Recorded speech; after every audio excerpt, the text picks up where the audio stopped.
Well, look who's fallen in line with the cancellation announcements. It's Royal Caribbean's turn to tell you what they're going to be doing. Let's talk about the announcement.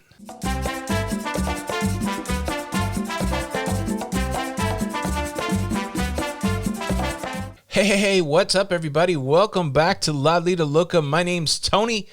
If you enjoy cruising and travel content, please consider subscribing with the notification bell on.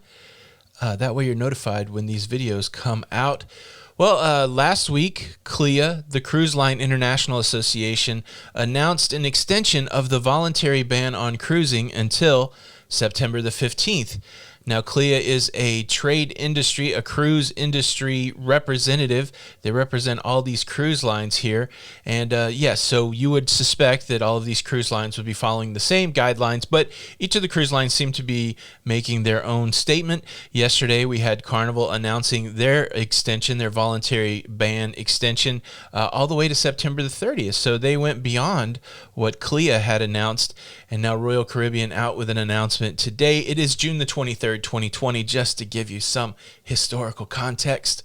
Their announcement, shorter than even the intro to this video. I'll read it to you quickly. Given ongoing global public health circumstances, Royal Caribbean Group has decided to extend the suspension of most sailings through September the 15th, 2020, excluding sailings from China, which would be suspended to the end of July, and sailings to Bermuda suspended through October the 31st, 2020. We are working with our guests and travel partners to address this disruption to their vacations and are genuinely sorry for the inconvenience. No information here about what benefits you may get now that these cruises are being canceled. And before you jump out of the video, let me give you some information about cancellations. I am going to hold to my idea. This is the way I approach it, that it is better not to cancel your cruise until the cruise line cancels your cruise.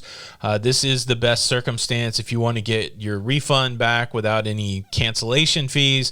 If you want to go cruising again and you want to get some additional future cruise credit or onboard credit, these things will not be triggered until the cruise cancels. Some cruise lines allowing you to cancel at any time and get a full refund. You've got to check. You got to be sure. There are a lot of people now hitting media sites saying, look, I canceled my cruise. I took a little bit of a penalty. And then the very next day, the cruise line canceled, giving away all these extra perks. And now I called them and I can't get any of them because I canceled my cruise beforehand. That's actually the way it works. You're kind of beholden to that. If you cancel outside of some extenuating circumstances, you can't cancel on the thought that your cruise may cancel. I mean, you can, but you're going to have to deal with whatever the regulations are at that time, whether it's a cancellation penalty, whether it's just a straight refund. You can do that, but if you want to get the most benefit, you're going to have to wait until the cruise line cancels your cruise. But it's an uncertain time, so some people don't want to wait that long. I get that. But at the end of the day, you can't cry foul saying, you know, I went ahead and canceled and took whatever they gave me, and now I want what they're giving everybody else. It just doesn't work like that.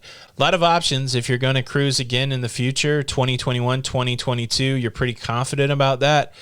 Maybe take the future cruise credit and whatever they're offering.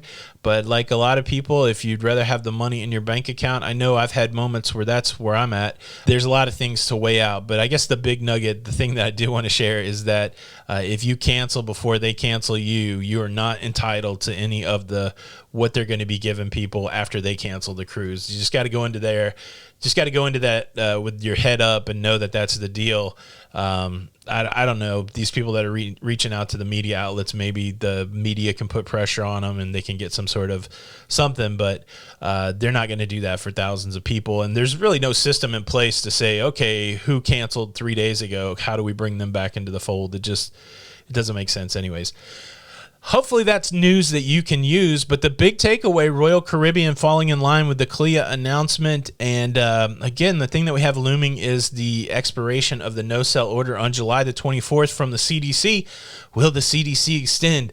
Will they work with the cruise lines? When will cruising resume? All these questions remain an enigma. in the uncertain times that we live in now. Hope everybody's doing good, staying safe out there, finding other ways to relieve their stress by another vacation form while we're waiting for this thing to open up. This is Tony with Lido Loca, and until the next time, we'll see you on the Lido. Bye.